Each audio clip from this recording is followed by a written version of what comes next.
Okay, so this is the panel on knowledge. It's about everything that we all do, and of course, I'm not quite sure, Kit, what exactly we're supposed to encompass, but we have things on semiotics, language, and computation to try and think about new ways of, in essence, thinking, creativity, and imagination. Our first speaker will be Lara Boroditsky, who's going to be speaking on how languages we speak shape the way we think. She's from the Cognitive Science Department, well, we'll just get started. So I will be using only language to address you, no images, and I'll be doing that because I can. We humans have the gift of language just by making noises, hisses, and pops with our mouths while exhaling. We can send pressure waves through the air, and these pressure waves then magically create ideas in other people's minds, right? So I can say something like, imagine an ovulating zebra riding on the back of a rhinoceros while solving differential equations. And hopefully, if everything has gone well in your life so far, you've never had that thought. And now you've just had that thought for the first time just because I made those pressure waves travel through the air. Now, there's not just one language, of course, in the world. There are about 7,000 languages spoken around the world, and all the languages differ from one another in a huge variety of ways. Some languages aren't even spoken. They're sign languages. Languages differ in vocabulary and the kinds of grammatical structures they require.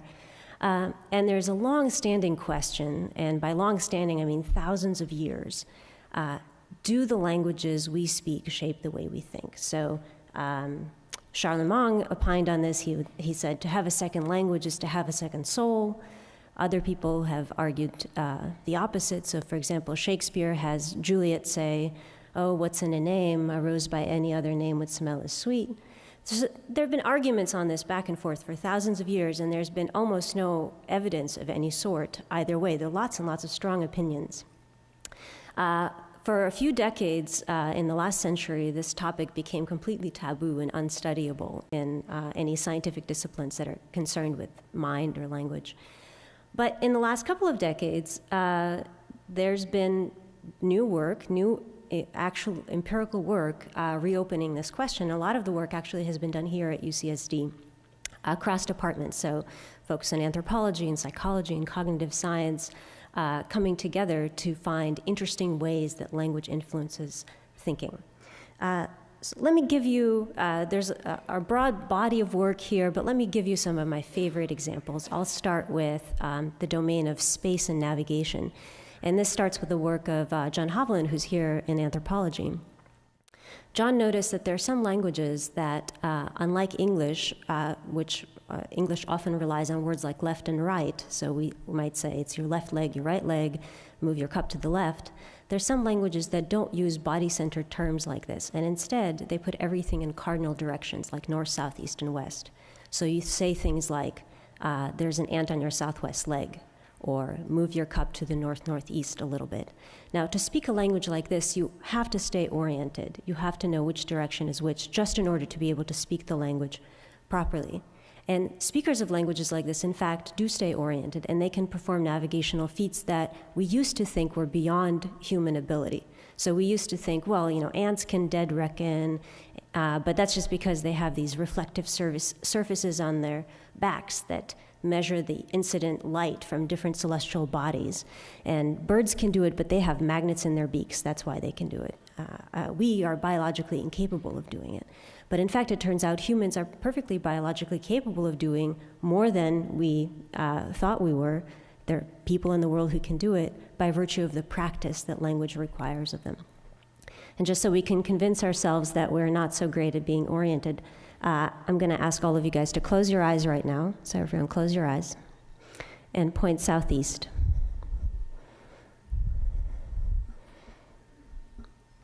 Okay, you can open your eyes. I see points there, there, there, there.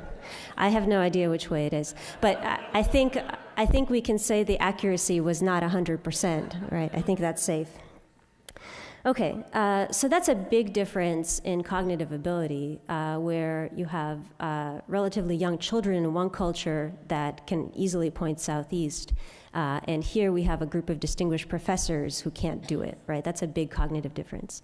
Another domain where you find big differences like this is how we think about time. So across languages, we tend to use a lot of spatial language to create time. So in English, we talk about the best ahead of us, the worst behind us. We also use our writing direction to organize time. So it might be very common for an English speaker to organize time from left to right. Of course, if you're a Hebrew or Arabic speaker, you might think that time goes from right to left.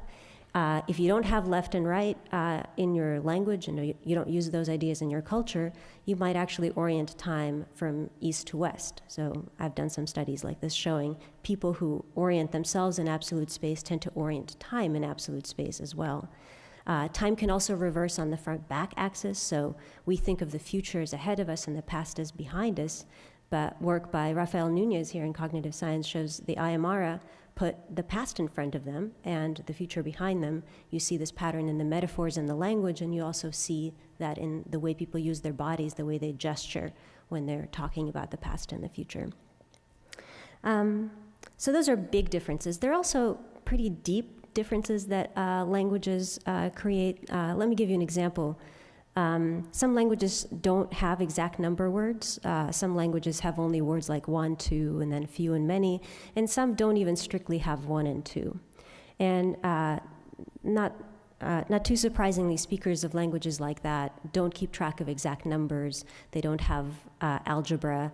They don't do any of the things that would be required to build a room like this, for example. And so that is I say that's a deep difference because a simple thing like having count words in your language opens the door to a whole lot of other transformative cognitive abilities that can really change not just the way you think, but also your material culture and the way you communicate that material culture and build on it. There are lots of other examples, the way people make even simple decisions about colors, whether or not people think bridges are masculine or feminine, whether they're strong or beautiful, depends on grammatical genders in the language. There are differences in eyewitness memory. How likely are you to remember who did what? Depends on how you're likely to describe the event. These studies suggest that each language comprises its own cognitive toolkit, a set of instructions that speakers of your language in generations past have created for you, a set of ideas and tools that have been honed and fine-tuned over generations. And some of the languages in the world may provide very similar toolkits, others will be very different. But I think what's important about this is that linguistic diversity is a real testament to the ingenuity of the human mind, right? That our minds have the exquisite capacity to create not one pass at the physical universe that we're all trying to describe, but 7,000 different passes. There's not one linguistic universe, there's 7,000 universes. And we're able to create many more. We're constantly changing our languages and fine-tuning and honing them more.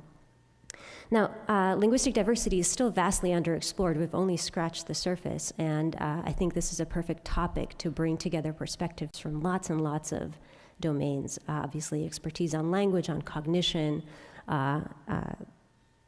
that exists across the university, and bringing more folks together to address this issue, I think, would be wonderful.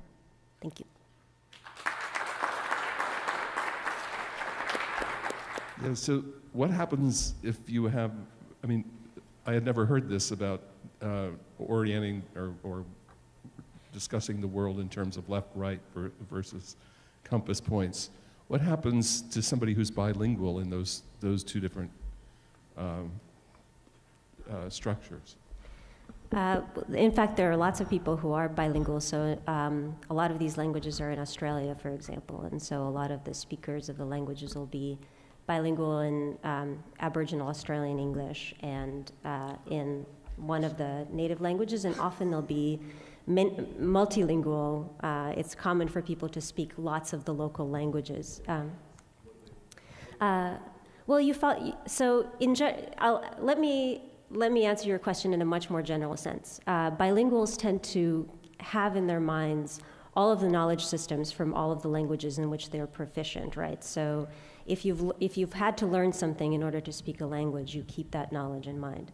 There is some shift that happens when you switch from one language to another. So you'll be thinking more like a Russian speaker when you're speaking Russian than when you're speaking English, in most cases. But there are still traces of the Russian that you've learned or the English that you've learned, regardless of which language you're in.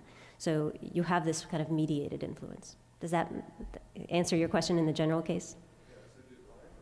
Yes, they're not at all inconsistent. So English also has a north, south, east, west system. We just don't use it nearly as much. We don't use it for small scales, so we never use it for our bodies or for tabletop space.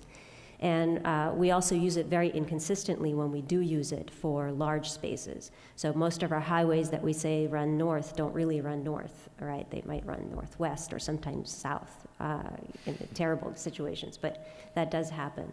So these aren't incompatible views. In some cases, there are incompatible views, like in grammatical gender. You could have something masculine in one language, feminine in the other, and in that case, what you get is some kind of in-between representation.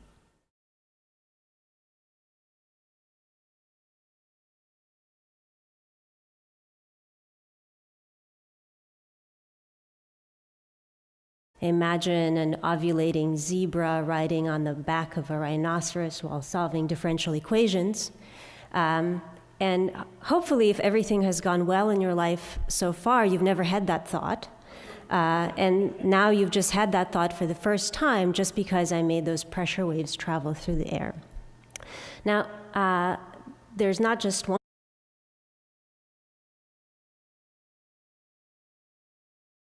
Okay, so this is the panel on knowledge.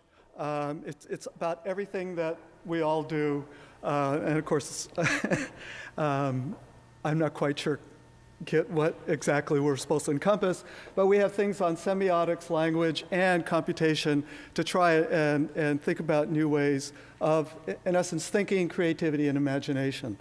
Our first speaker will be Lara Boroditsky, who's going to be speaking on how languages we speak shape the way we think. She's from the Cognitive Science Department, well, we'll just get started. So I will be using only language to address you, no images. One language, of course, in the world. There are about 7,000 languages spoken around the world, and all the languages differ from one another in a huge variety of ways. Some languages aren't even spoken. They're sign languages.